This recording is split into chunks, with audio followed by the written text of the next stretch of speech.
सामीन हज़रात, देखें कि आज जो सवाल उठे हैं वो पिछली वीडियो जो मैंने आपको बताई थी कि हेमोग्लोबिन यूरिया पेशाब में खून आना उसको कहते हैं। ये लोगों की एक मिसअंडरस्टैंडिंग जो मैंने क्लियर की। अब दूसरी वीडियो जो मैंने वजाहत से बतानी है वो है हेमोफीलिया ग्लोबन।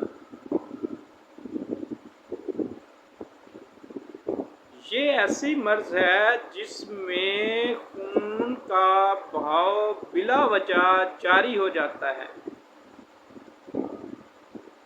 जैसे मिसाल के तौर पर दांत टूट जाए और दांत टूटने की वजह से अगर ब्लड नहीं रुकता तो उसको हम हेमोफीलिया ग्लोबन का नाम देते हैं। अगर चोट लगी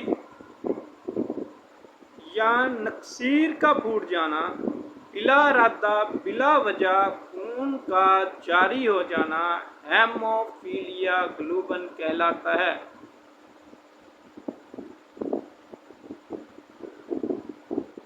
इसकी वजह ये होती है कि बहुत ज़्यादा खून की सर्कुलेशन का तेज़ हो जाना या खून में बहुत ज़्यादा गर्दिश का वाक़या हो जाना हेमोग्लोबिनफीलिया का सबब बनता है।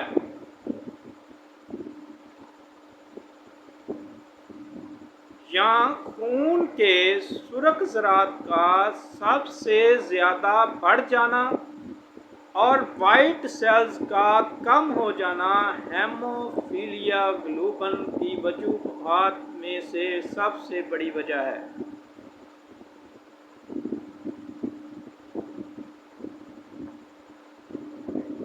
किताबों में बहुत लंबे लंबे लेक्चर्स हैं।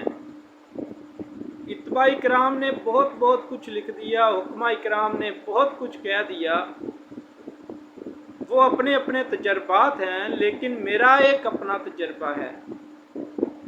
हम बात तजर्बात की करते हैं। मेरा एक अपना तजर्बा है। जो इलाज मैंने किया है वो ये है कि इसको रोकने के लिए, ब्लड क्लॉट इसके बनने के लिए वाइट सेल्स का होना ज़रूरी है। जब वाइट सेल्स कम होंगे, आपके रेड ब्लड सेल्स में गर्दिश होगी तो आपको हेमोग्लोबिन यूरिया का मर्ज हो सकता है। इसका इलाज मुख्तलिफ है, मुख्तलिफ अद्वियात हैं और मुख्तलिफ तरीक़ों से किया जाता है। अब अगर मैं बात करूं इसके इलाज की, तो फड़कड़ी बरियाँ जो है वो दांतों से खून आना उसके लिए इंतहाई अच्छी चीज़ है। खून की सर्कुलेशन तेज़ है, उसके लिए आप कहरबा शम्मी मिल जाती है। उसकी असल लेकर वो 1 तोला और दम्मल अखवैन 1 तोला इसको शरबत अंजबार के साथ इस्तेमाल करें सफ़ूफ बनाकर, तो ये इंतहाई मुजर्रब इलाज है। बहुत सारे पेशेंट इस ही अदविया से ठीक हो जाते हैं।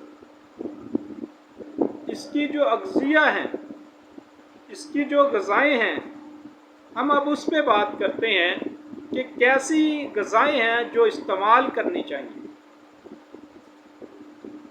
20-22 साल की जो प्रैक्टिस है इत्बा इकराम की या हुक्मा इकराम की, वो ये कहती है कि जिसमें कैल्शियम है वो आप इस्तेमाल करें।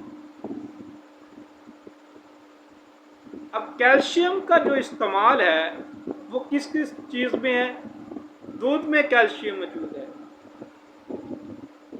अंडा इस्तेमाल करें, आलू गोभी, ये चीज़ें आप इस्तेमाल करें तो आपको इंतहाई फ़ायदे हासिल होंगे। और ये बेहतरीन इलाज है।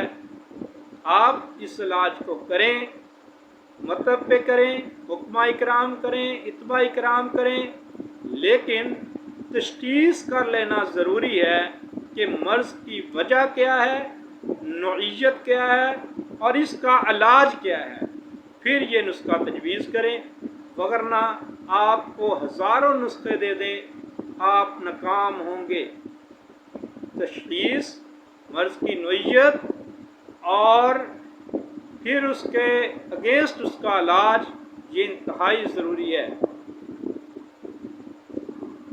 इलाज उसी वक्त पॉसिबल है जब आप सही तशख़ीस कर सकेंगे।